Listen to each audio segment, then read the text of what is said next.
भाजप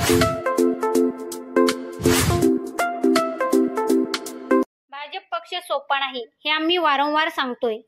जर तर साठी हा पक्ष एकही संधी सोडवत नाही, कोणतीही निवडणूक हलक्यात घेत नाही, त्याचाच प्रत्यय पुन्हा आलाय। राज्यात भाजपने राज ठाकरेंच्या मनसेसोबत युती केली। आता डॉक्टर सुजय विखेंच्या प्रचारात मनसेचे कार्यकर्तेही सक्रिय होणार आहेत। नगर शहरासह दक्षिणेतील मनसेची ताकद आता सुजय विखेंचा प्रचार करताना दिसेल। याशिवाय सरकारने शेवगावचे माजी आमदार चंद्रशेखर घुले व श्रीगोंद्यातील राजेंद्र नागवडे यांच्या कारखान्यांना कोट्यवधीचे कर्ज देऊन त्यांनाही निवडणुकीसाठी सक्रिय केलं आहे।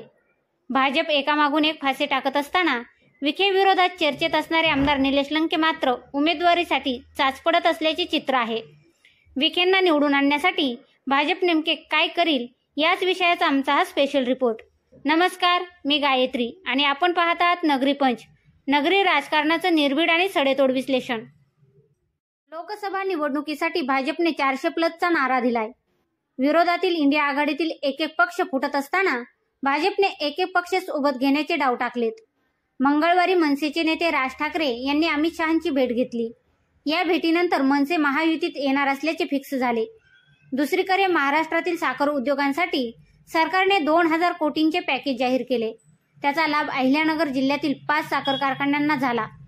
नागवडे, घुले व आमदार राजळे यांच्या 3 साखर कारखान्यांना शेकडो कोटींचे कर्ज मंजूर झाले। हे 3ही साखर कारखाने विखेंच्या दक्षिण मतदारसंघातील आहेत। भाजपने एकाच दिवसात हे दोन्ही डाव टाकल्याने विखेंचे बळ आपसुकच वाढले। नागवडे नुकतेच अजित पवार गटात गेले आहेत। शेवगावचे चंद्रशेखर घुले यांची भूमिका अद्याप स्पष्ट नव्हती, मात्र तेही आता अजित पवार गटात सामील झाले आहेत। 2 दिवसापूर्वी आमदार संग्राम जगताप यांच्यासह चंद्रशेखर घुले यांनी पुण्यात अजित पवारांची भेट घेतली। तेथे नागवडेंचे सहकारी बाळासाहेब नाहटा यांची पक्षाच्या जिल्हाध्यक्षपदी तर घुलेंचे समर्थक संजय कोळगे यांचीही कार्याध्यक्षपदी वर्णी लावण्यात आली। अजितदादांच्या पक्षाची जबाबदारी आमदार संग्राम जगताप यांच्याकडे आहे। आता त्यांच्या जोडीला नागवडे, नाहटा व घुले हे दिग्गज आहेत। साहजिकच विखेंच्या मोठ्या विजयाची खात्री यामुळेच वाढणार आहे।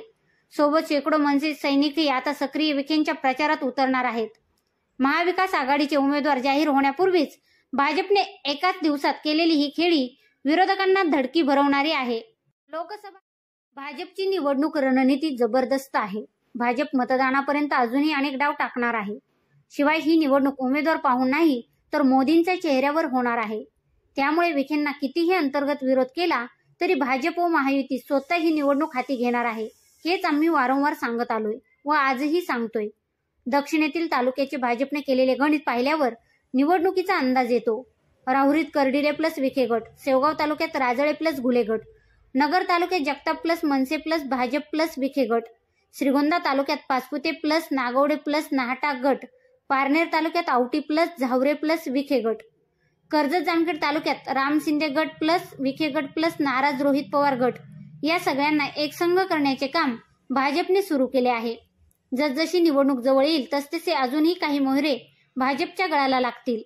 महाविकास आघाडीचा उमेदवार फायनल होईपर्यंत विखेंच्या प्रचाराचा टप्पाही पूर्ण होईल।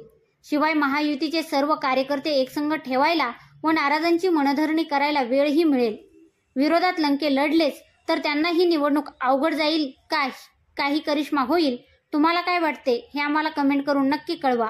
शिवाय व्हिडिओ आवडला तर चॅनलला सबस्क्राईब करून लाईक करायला विसरू नका। पुन्हा भेटू नव्या विषयावर, तोपर्यंत जय महाराष्ट्र। भाजपची